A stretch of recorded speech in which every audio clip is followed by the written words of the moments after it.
Oi, gente. O presidente do PSOL, Juliano Medeiros, disse que Ciro Gomes vai ter que se explicar e comprovar as acusações que fez ao dizer que o PSOL é financiado pela Open Society do Jorge Soros. Ciro Gomes disse isso numa sabatina do Estadão. Eu vou, inclusive, contextualizar a fala do Ciro Gomes. E o Juliano Medeiros respondeu. A fala do Ciro Gomes foi a seguinte: quem está financiando essas agendas identitárias no Brasil é a Open Society do Jorge Soros. O PSOL é financiado pelo Jorge Soros, alegou Ciro. E faz esse discursinho e vai se aliar ao Henrique Meirelles. Eu vou, inclusive, falar sobre a presença do Henrique Meirelles e do Guilherme Boulos em um encontro dos ex-candidatos à presidência que apoiam Lula, né?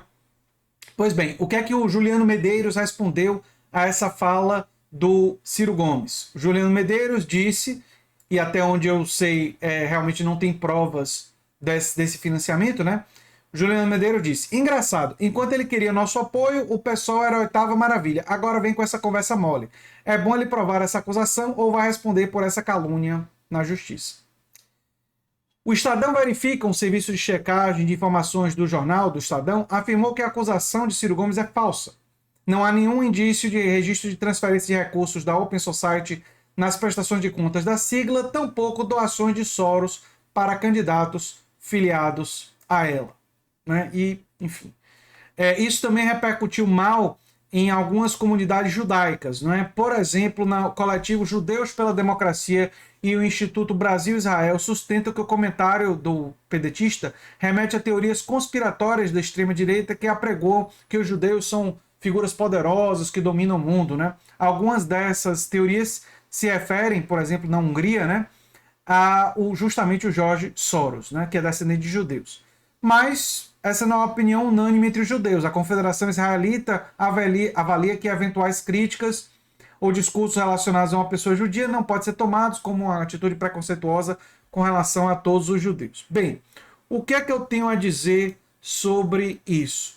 É uma coisa, assim, lamentável ver Ciro Gomes fazendo essas acusações sem provas. Vale a pena dizer que não foi a única coisa complicada que ele falou, né, nos últimos dias. Né? Ele disse, por exemplo, que a tentativa de convencimento pro voto útil seria uma atitude fascista de esquerda. Assim, são falas absolutamente lamentáveis. Agora, para explicar por que, que o PSOL decidiu apoiar Lula inicialmente, que ideologia representa o PSOL? O PSOL defende uma concepção do chamado socialismo democrático. Né? O socialismo com liberdade, socialismo democrático. Tem nos Estados Unidos o Bernie Sanders com a concepção com alguma semelhança. Tem no Reino Unido o Jeremy Corbyn defendendo várias propostas que também guardam algum grau de semelhança. E uma das ênfases dessa perspectiva socialista é a defesa da democracia, a defesa da participação popular ampliada, a defesa de uma democracia de maior intensidade e tal. O que é que o Henrique Meirelles representa? Eu analisei isso em 2018. O Henrique Meirelles representa um pensamento muito próximo da tendência de centro-direita do liberalismo social, uma tendência liberal que está dentro da democracia, que defende a democracia, mas que defende uma democracia mais distante do povo, né? Não é uma democracia tão participativa assim. A ideia de uma certa elite burocrática que iria governar e que iria fazer constantes parcerias com a iniciativa privada e defende, sim, digamos assim, o capitalismo mais tradicional apenas com algumas políticas focalizadas para melhorar a vida dos mais pobres. Essa é a concepção do Henrique Meirelles. Mas o que é que o Henrique Meirelles e o Boulos têm em comum? Já que eles divergem tanto na economia, ambos defendem a democracia.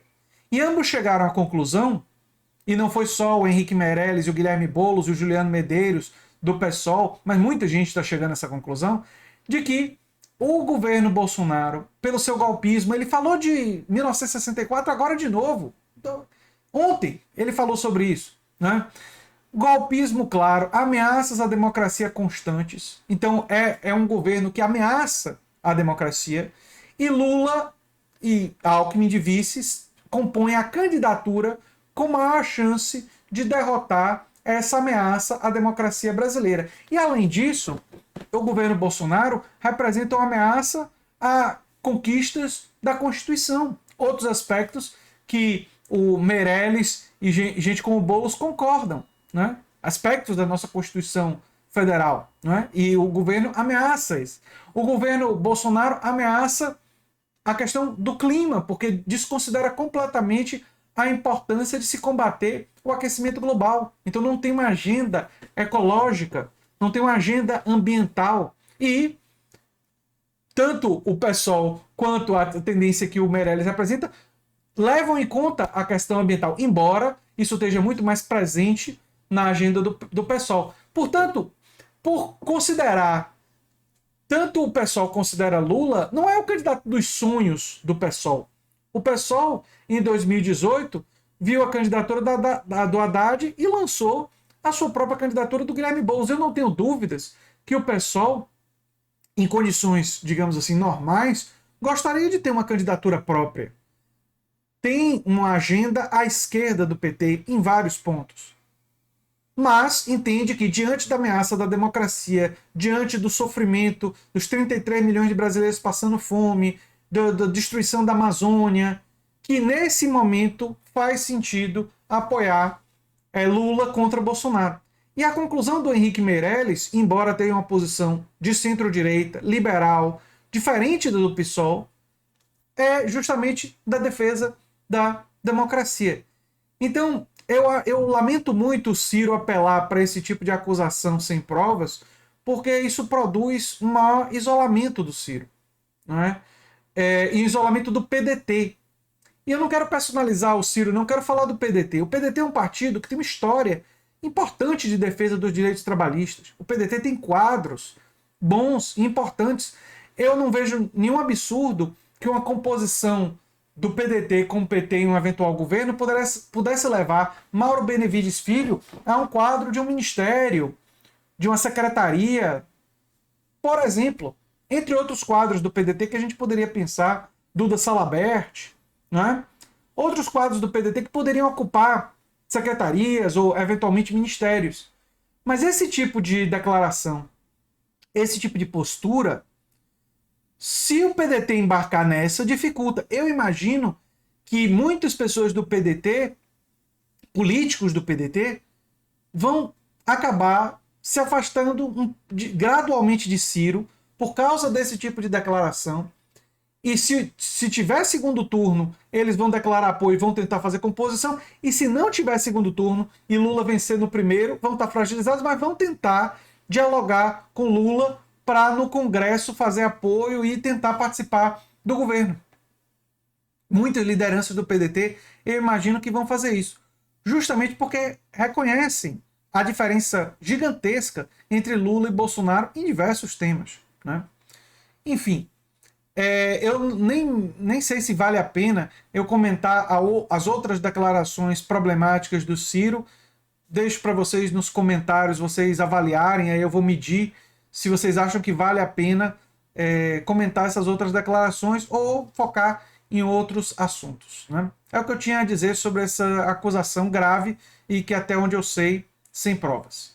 Eu sou André Teixeira Jacobino, canal Nova Máquina do Tempo. Se você gosta do que a gente faz, se inscreve, dá um like, compartilha. Quem sabe se torna membro ou apoiador do canal, quem sabe faz um dos nossos cursos. Um abração e até o próximo vídeo. Tchau, tchau.